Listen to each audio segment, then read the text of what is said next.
लालाराम और नाथूराम दोनों आपस में बड़े अच्छे दोस्त थे। नाथूराम जब भी लालाराम को अपने घर बुलाता था, वो फ़ौरन उसके घर पहुंच जाता था। दोनों मिलकर चाय का मज़ा लेते थे। लेकिन नाथूराम को ये नहीं पता था कि लालाराम की निगाह उसकी पत्नी संगीता पे है। लालाराम जब भी चाय पीता था, चाय पीने के बहाने नज़रों ही नज़रों में संगीता को इशारा करता था। संगीता भी नज़रों ही नज़रों में हामी भर देती थी। यानी कि इन दोनों के बीच में नज़दीकियाँ बहुत बढ़ रही थीं। नाथूराम इन सारी चीज़ों से अनजान था। उसे नहीं पता था कि उसी का दोस्त उसी की पत्नी के पीछे पड़ा है। दोस्तों, रात को 9 बज चुके हैं और ये कहानी का सिलसिला शुरू करने का वक्त हो चुका है। आज का जो कहानी है ना, आज की जो घटना है, वो आपको अंदर से विचलित कर देगी। क्योंकि एक ऐसी घटना है जिसने मतलब बहुत सारे प्रश्न खड़े किए हैं समाज में, हमारे ऊपर भी, आपके ऊपर भी। आइए इस कहानी की शुरुआत करते हैं। ये कहानी राजस्थान के अजमेर की है। राजस्थान के अजमेर में एक छोटा सा परिवार जिसमें सिर्फ 3 सदस्य, एक पति, एक पत्नी और एक उनका 8 साल का बेटा। पति का नाम नाथूराम, पत्नी का नाम संगीता और बेटे का नाम विशाल। बस इन्हीं तीनों की ये फैमिली थी जो कि सुखी तरीके से आगे बढ़ रही थी। अगर सोर्स ऑफ इनकम की बात करें तो नाथूराम मेहनत मजदूरी का काम करता था। उससे जो पैसे मिलते थे उससे वो अपने दारू के लिए पैसे भी निकाल लेता था और बचे हुए पैसों से घर का खर्चा चलता था। ऐसे ही करके इनकी रोज़मर्रा की जीवन आगे बढ़ रहा था। 8 साल का विशाल बहुत प्यारा था, छोटा सा था। नाथूराम उसे बहुत मानता था, उसे अपनी जिगर का टुकड़ा मानता था। संगीता भी विशाल से बहुत प्रेम करती थी। अब इधर नाथूराम जहाँ मजदूरी करता था, वहीं पर एक शख्स और मजदूरी करता था जिसका नाम था लालाराम। लालाराम और नाथूराम की वाइब्स आके काफ़ी अच्छी मैच करती थी। यानी कि इनके विचार, इनकी चीज़ें, आपस में बात करने का तरीका काफ़ी मैच करता था, जिसकी वजह से इनके बीच में नज़दीकियाँ बढ़ीं। ये दोनों एक दूसरे के पास आने लगे। साथ में बैठकर बीड़ी पीना शुरू किया इन्होंने, साथ में सुरती बनाना शुरू किया। इन सारी चीज़ों से इनके बीच में नज़दीकियाँ लगातार बढ़ती गईं और हुआ कुछ यूँ कि ये दोनों आपस में एक अच्छे दोस्त बन गए। लालाराम ने बोला कि नाथू, तुम्हारे घर पे कौन कौन है? नाथू ने बताया कि मेरी पत्नी और मेरा बेटा, दोनों से मैं बहुत प्रेम करता हूँ। तब लालाराम ने भी बताया कि मेरी भी पत्नी है, मैं भी उससे बहुत प्रेम करता हूँ, लेकिन अभी मेरा कोई बेटा नहीं है। आपस में अपने परिवार की चर्चाएं करने के बाद दोनों को लगता है कि दोनों अब एक दूसरे के काफ़ी नज़दीक हैं और एक अच्छे दोस्त की तरह पेश आएंगे। फिर एक दिन लालाराम नाथूराम से कहता है कि यार किसी दिन अपने घर पे बुलाओ। नाथूराम कहता है हाँ यार, बेशक, आओ घर पे चाय पकौड़ी करते हैं और माहौल बना तो साथ में पी भी लेंगे। नाथूराम खुश होकर इनविटेशन देता है लालाराम को, बोलता है कि देर क्या करना, एक काम करो, आज ही शाम को आओ। शाम होते ही लालाराम नाथूराम के घर पे पहुंच जाता है। इधर नाथूराम अपने दोस्त का इंतज़ार कर रहा होता है। जैसे ही लालाराम पहुंचता है तो नाथूराम अपने परिवार से मिलवाता है, अपने इकलौते बेटे 8 साल के विशाल से मिलवाता है।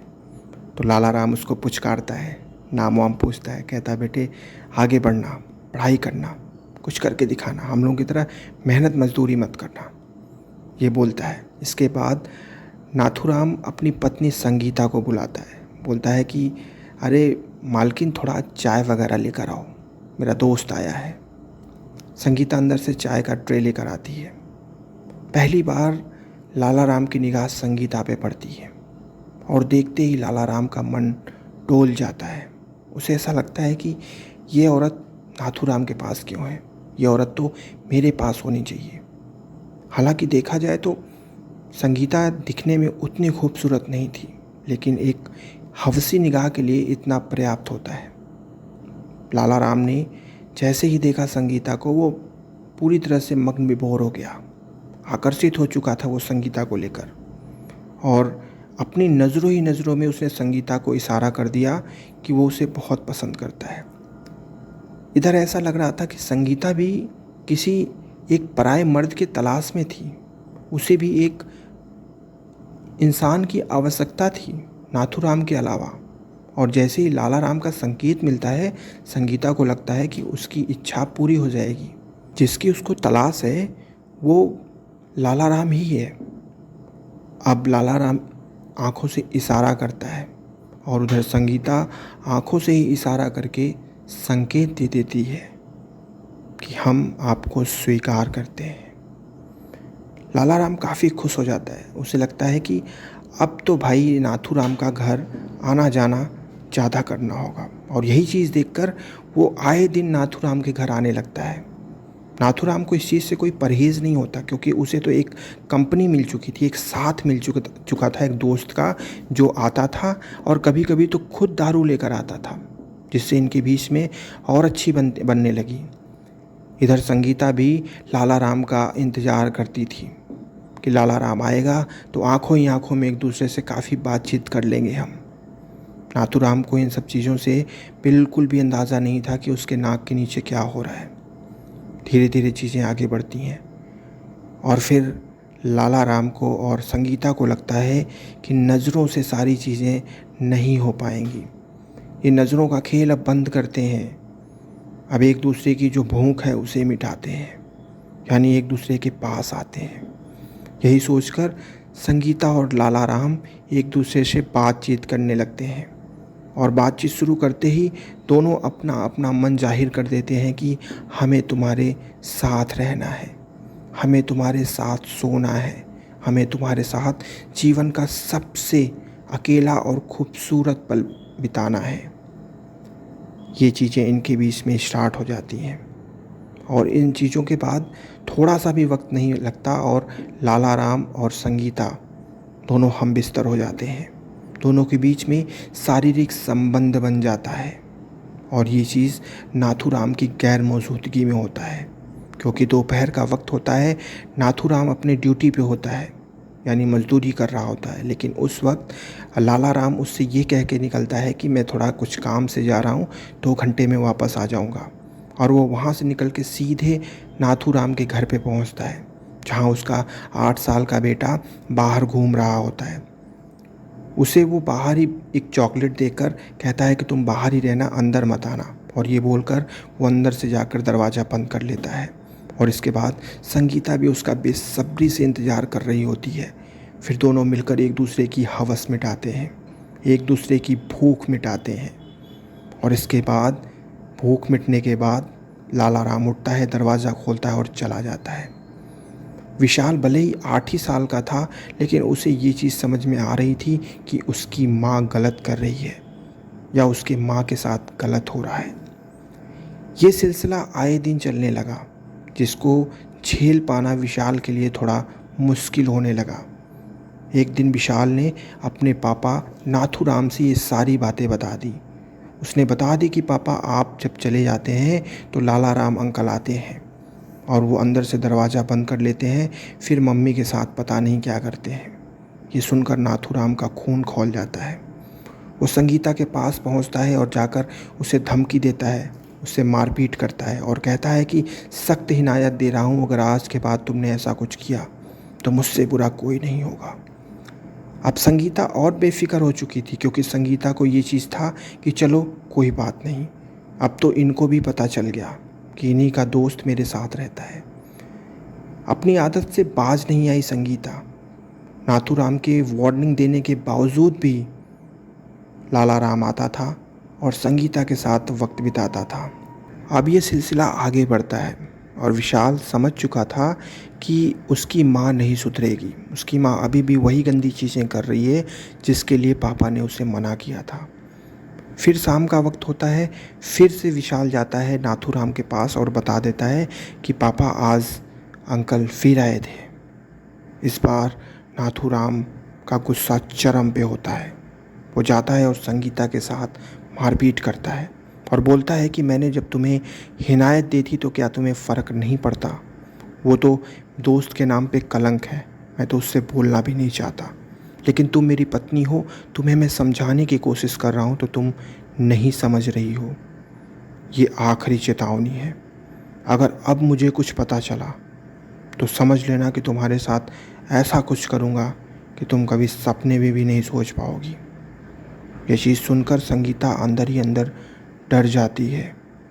उसे लगता है कि शायद अब उसका प्रेम प्रसंग बंद हो जाएगा, लेकिन वो कहीं से भी लाला राम को खोना नहीं चाहती थी, क्योंकि उसे जिस हवस का सुख उस लाला राम से मिल रहा था उससे वो परे नहीं होना चाहती थी।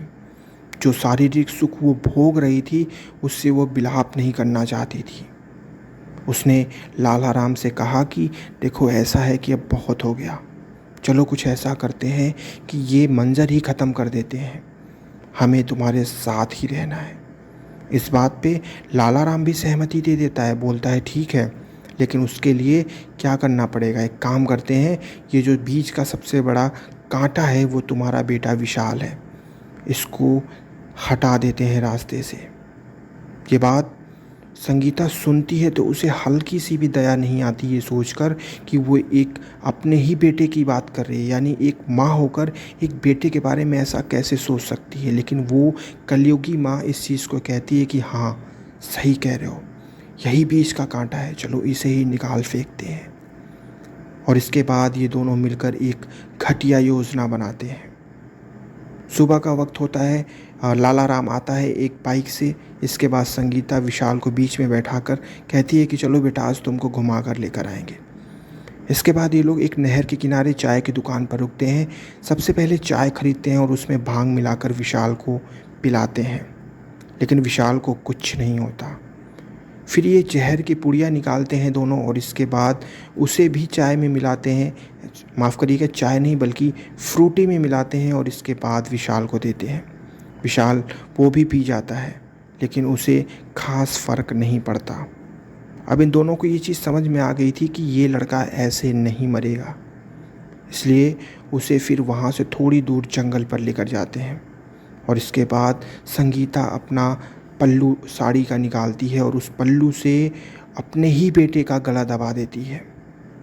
उसकी गला दबाने में जो उसका प्रेमी होता है लाला राम, वो पूरा सहयोग करता है। वो 8 साल के उस मासूम को चारों तरफ से पकड़ के अपने गिरोह में ले लेता है और संगीता उस अपने साड़ी के पल्लू से अपने ही बच्चे का गला घोंट देती है।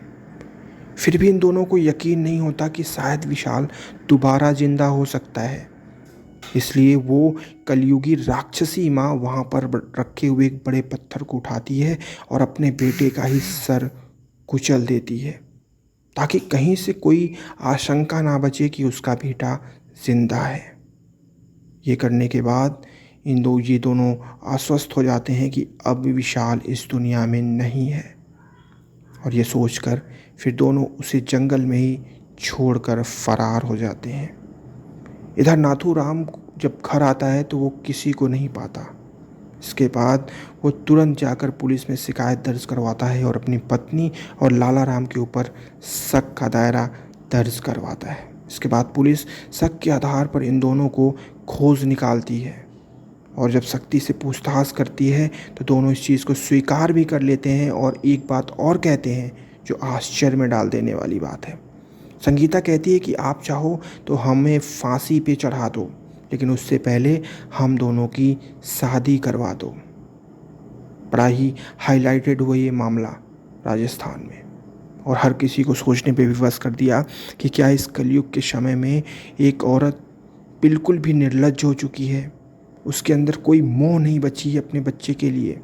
सिर्फ 8 साल का था वो मासूम, उसकी क्या गलती थी? उसकी सिर्फ इतनी गलती थी कि उसने अपनी माँ की गलतियों को अपने पिता से बता दिया, जिसका परिणाम उसे ये भुगतना पड़ा कि उसी की जन्म देने वाली उसी की माँ ने उसकी गला घोंटकर और सर फोड़कर उसकी हत्या कर दी। बहुत ही दुखद घटना है ये कहानी विचलित कर देती है। कैसी लगी कमेंट में बताइएगा। जाते जाते इस वीडियो को लाइक और चैनल को सब्सक्राइब कीजिएगा। कल फिर मिलेंगे 9 बजे।